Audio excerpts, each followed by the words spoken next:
So guys welcome back to micro classes. Haryana की जो कुछ मेन यूनिवर्सिटीज़ हैं उनके हमारी बीएड की रेगुलर क्लासेज चल रही हैं। आज का हमारा सब्जेक्ट रहेगा कंटेम्प्रेरी इंडिया एंड एजुकेशन। इस सब्जेक्ट की ये थर्ड क्लास है। आज का हमारा टॉपिक रहेगा भारतीय संविधान की धाराएं। अब हमारे संविधान में काफ़ी सारे अनुच्छेद हैं। जो अनुच्छेद हैं उनमें शिक्षा से संबंधित कौन कौन से अनुच्छेद हैं, कुछ अनुच्छेदों की हम बात करेंगे, सभी की नहीं करेंगे, सिर्फ उनकी करेंगे जो आपके पेपर में आते हैं। इसके अलावा भी काफ़ी अनुच्छेद हैं जो शिक्षा के बारे में हमें निर्देश देते हैं कि अपने राष्ट्र में कैसे शिक्षा की व्यवस्था करनी है। ठीक है, तब अनुच्छेद 14, 15 और 30, जिसे आप धारा 14, 15 और 30 भी कह देते हैं, इनके बारे में आपके पेपर में पूछा जाता है क्योंकि ये भेदभाव वगैरह को खत्म करती हैं। धाराएं शिक्षा के क्षेत्र में भी ये भेदभाव वगैरह को खत्म करती हैं। इस वजह से ये जो 3 धाराएं हैं आपके पेपर में ज़्यादा पूछी जा रही हैं। लॉन्ग क्वेश्चन में भी और शॉर्ट क्वेश्चन में भी इस तरह के क्वेश्चंस आपके पेपर में आते हैं, आप यहाँ से देख सकते हैं। इसके अलावा जो बच्चे पेड नोट्स वगैरह की क्वेरी कर रहे हैं, बार बार कॉल करते हैं या पूछ रहे हैं, वे व्हाट्सएप पे मैसेज कर दो। मैसेज कमेंट कर रहे हैं वीडियोस के नीचे, ये नंबर दिया हुआ है 9528219270। आप इस नंबर पर व्हाट्सएप पर मैसेज कर दीजिए, वहाँ पर आपको नोट्स वगैरह की जानकारी मिल जाएगी। जो भी आपकी यूनिवर्सिटी रहेगी उसके लिए इंपॉर्टेंट जो नोट्स होंगे आपके इस सेशन के लिए, वे आपको प्रोवाइड करा दिए जाएंगे। पेड नोट्स होते हैं। चलिए ठीक है, अपने अब टॉपिक की बात करते हैं। अब देखो कुछ धाराओं की बात करेंगे आज हम। सबसे पहले धारा नंबर 14, आर्टिकल नंबर 14। अनुच्छेद कहें आप, आर्टिकल कहें या धारा कहें, आर्टिकल ज़्यादा यूज होता है, अनुच्छेद ज़्यादा यूज होता है संविधान के संदर्भ में। धारा का यूज आजकल हम कम करते हैं, अनुच्छेद का करते हैं। कानून संबंधी जो निर्देश होते हैं उनके लिए आजकल हम धारा का प्रयोग ज़्यादा करते हैं, तो वो हमारा काम नहीं है। अब हम इसे पढ़ेंगे। अनुच्छेद नंबर 14, आर्टिकल नंबर 14 कहता क्या है।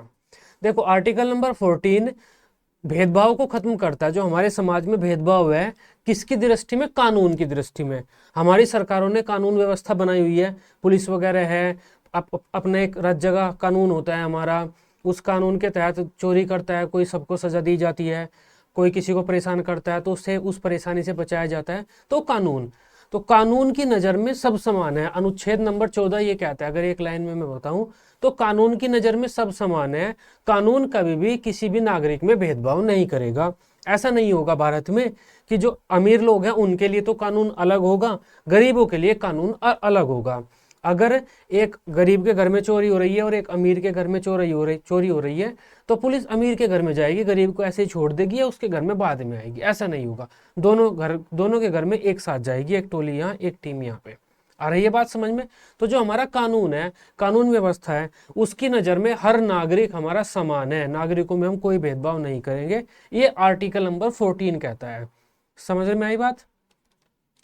भारतीय संविधान का अनुच्छेद 14 कानून के समक्ष समान तक गारंटी देता है। मतलब कानून के समक्ष सब समान है, कानून सबको समान मानेगा। जिसके अनुसार राज्य से मतलब होता है जो हमारी सरकारें हैं, राज्य सरकार या केंद्र सरकार, कोई भी, जिसके अनुसार राज्य किसी भी व्यक्ति को कानून के सामने समानता या कानून के समान संरक्षण से वंचित नहीं कर सकता। चाहे वो व्यक्ति गरीब हो, अमीर हो, कुछ भी हो, सभी पर समान कानूनी अधिकार लागू होंगे, सभी पर समान कानूनी नियम कानून लागू होंगे। तो आर्टिकल नंबर 14 में 2 बातें लिखी हुई हैं। कानून के समक्ष समानता, इसका मतलब ये होता है कानून सबको समान मानेगा, भेदभाव नहीं करेगा, किसी भी नागरिक में भेदभाव नहीं होगा कानून की दृष्टि से। दूसरा लिखा हुआ है कानून के समक्ष समान संरक्षण, मतलब इसका भी यही होता है समान ही कानून सबको प्रदान किया जाएगा, सबको समान संरक्षण देगा। अगर किसी के घर किसी को हम परेशान कर रहे हैं, उत्पीड़न कर रहे हैं किसी का, तो उस चाहे वो गरीब हो अमीर हो, समान संरक्षण मिलेगा उसे। दोनों का मतलब एक ही होता है, कानून सबको समान नज़र से देखेगा।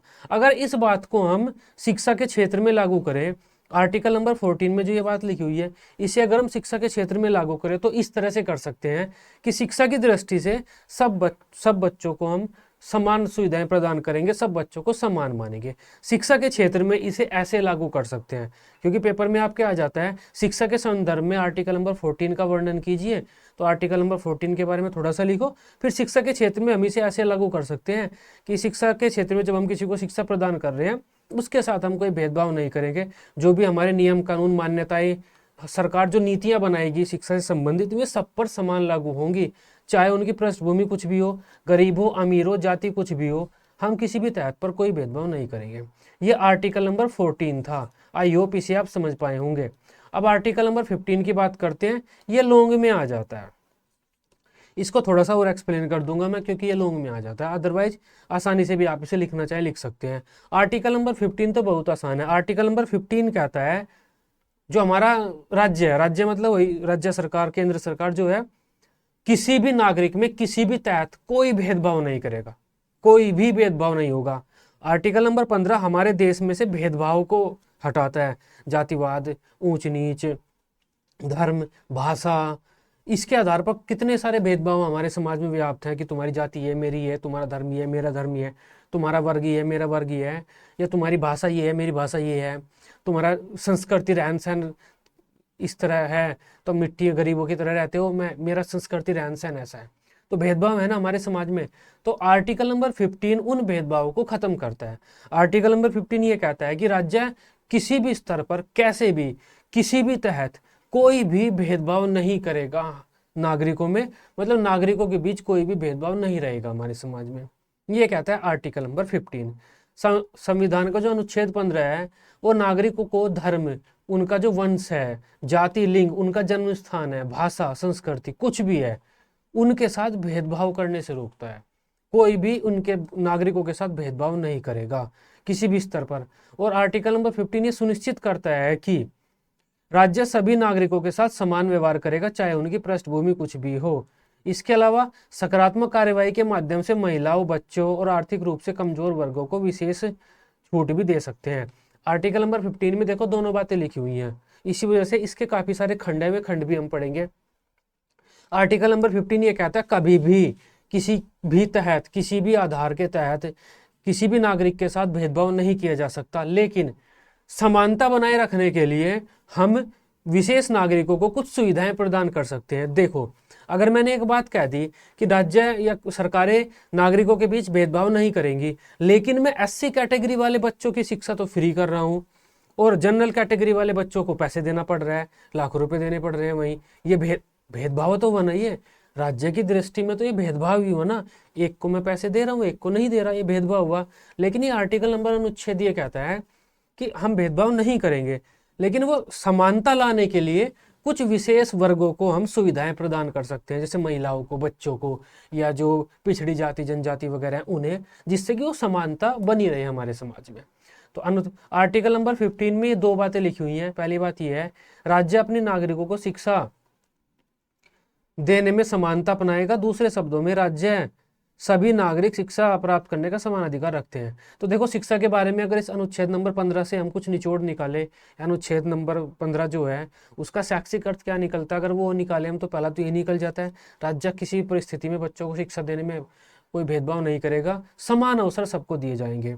पिछड़ी जाति, जो हमारी जनजाति वगैरह है, पिछड़ी जाति जनजाति, या किसी शैक्षिक या सामाजिक दृष्टि से जो पिछड़े वर्ग हैं, उनके उत्थान के लिए शिक्षा में कुछ विशेष सुविधाएं दे सकता है। वही दोनों बातें देखो हमने शिक्षा में भी निचोड़ ली, शिक्षा में भी वही निकाल ली। जो बात कोई आर्टिकल कहता है हम शिक्षा में डायरेक्ट में लेकर चले जाते हैं। क्या बातें लिखी हुई है, पहले ये लिखी हुई है कि शिक्षा में हम कोई भेदभाव नहीं करेंगे, सबको शिक्षा देंगे, लेकिन कुछ विशेष परिस्थितियों में कुछ विशेष वर्गों को, महिलाओं, बच्चों या पिछड़ी जाति जनजाति को हम विशेष सुविधाएं दे सकते हैं। समानता के नियम का उल्लंघन नहीं होगा इससे। क्यों? क्योंकि इससे वे भी सामान्य वर्ग के बराबर आ जाएंगे। क्योंकि ज्यादातर हम ये कहते हैं ना, अगर हम उन्हें विशेष सुविधाएं देंगे वो भी तो एक तरह का भेदभाव होता है। तो आर्टिकल नंबर 15 के कुछ खंड हैं, इससे ज्यादा भी हैं, नेट पर आप देखेंगे तो आपको 3-4 और मिल जाएंगे, लेकिन यहाँ पर मैंने इंपॉर्टेंट 4 लिखे हुए हैं, इनसे आपका काम पेपर में चल जाता। पहला खंड तो यही कहता है कि कोई भेदभाव नहीं होगा किसी भी प्रकार। अब देखो, ये सेम बात है, जो बात आपने यहाँ पर लिखी थी वही आप पेपर में बढ़ा चढ़ाकर यहाँ पर लिख सकते हैं शिक्षा के बारे में, और सेम बात आप यहाँ पर लिख सकते हैं। आर्टिकल नंबर 15 का जो पहला खंड है वो यही कहता है कभी भी किसी में भेदभाव नहीं होगा। समझ रहे हो? आर्टिकल नंबर 2 भी, 15 का सेकंड पार्ट भी यही कहता है कि कभी भी किसी में भेदभाव नहीं होगा। जो हमारे सामाजिक स्थान है, जैसे कुएं, तालाब, सड़कें वगैरह, सबका सब प्रयोग करेंगे, कोई भेदभाव नहीं होगा कि भाई इस जाति के लोग इस सड़क पर चल सकते हैं, इस कुएं का पानी इस जाति के लोग ले सकते हैं, इस धर्म के लोग ही यूज कर सकते हैं, ऐसा कुछ नहीं होगा।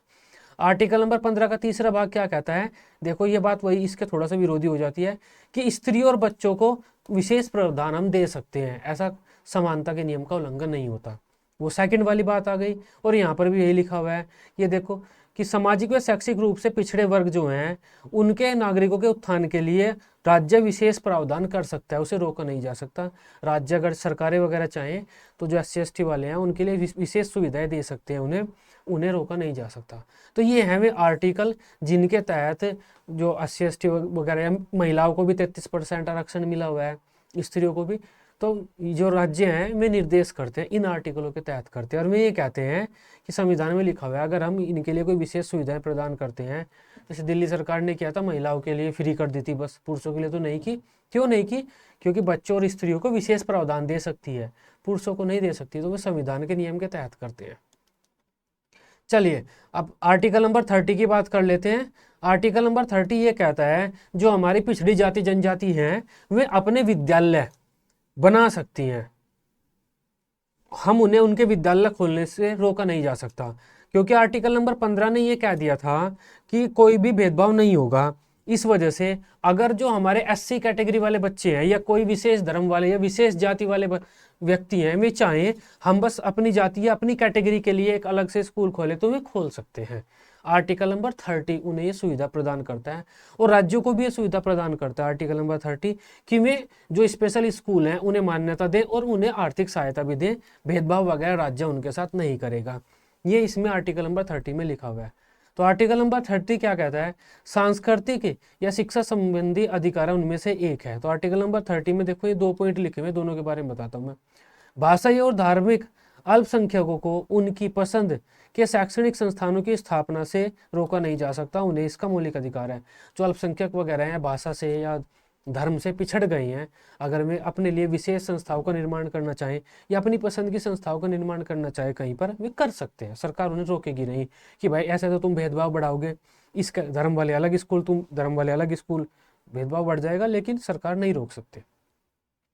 इसके अलावा इस खंड के अनुसार राज्य शिक्षा संस्थाओं को सहायता देने में किसी शिक्षा संस्था के साथ किसी प्रकार का भेदभाव नहीं करेगा कि यह किसी धर्म या भाषा पर आधारित अल्पसंख्यक समुदाय के प्रबंधन में है। वही बात है जो मैंने बताई है, अगर इस तरह की कोई संस्था इन्होंने खोली है ना, तो राज्य भेदभाव नहीं करेगा कि ये संस्था तो किसी एक धर्म की है या किसी एक अल्पसंख्यक समुदाय की, हम इसे पैसा नहीं देंगे। इसी वजह से जो हमारे कुछ विशेष धर्म है वे अपना संस्थान खोल लेते हैं कोई कि हमारे धर्म का, इसमें हम धार्मिक प्रचार प्रसार करेंगे, राज्य उन्हें भी संरक्षण प्रदान करता है और पैसा वगैरह देता है।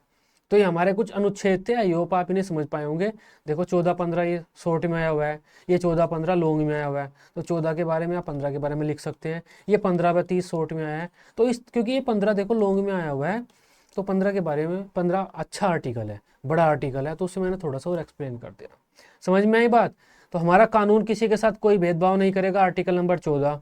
हमारे राष्ट्र में किसी भी तहत कहीं पर भी कोई भेदभाव नहीं रहेगा, आर्टिकल नंबर 15। आर्टिकल नंबर 30 कहता है पिछड़ी जाति जनजाति धर्म वाले लोग अपने स्कूल वगैरह खोल सकते हैं, राज्य उन्हें भी संरक्षण प्रदान करेगा, उन्हें भी सुविधाएं वगैरह देगा। तो ये चीजें थी, इनके बारे में आपके पेपर में आता है, आसान तरीके से मैंने आपको बता दिया है, आई होप आप इन्हें समझ पाए होंगे। जो बच्चे कमेंट वगैरह करते हैं नोट्स के बारे में कैसे पता चलेगा, मैं ये नंबर दिया हुआ है, यहाँ से देख लो, कमेंट मत करो बार बार, ठीक है। आई होप आप इस सब टॉपिक को अच्छे से समझ पाए होंगे। वीडियो अच्छी लगी हो आप इसे अपने बीएड ग्रुप में दोस्तों के साथ शेयर कर सकते हैं। बीएड की सभी सब्जेक्ट की डेली रेगुलर क्लासेज लेने के लिए आप इस चैनल को सब्सक्राइब कर सकते हैं। Till then bye bye, take care.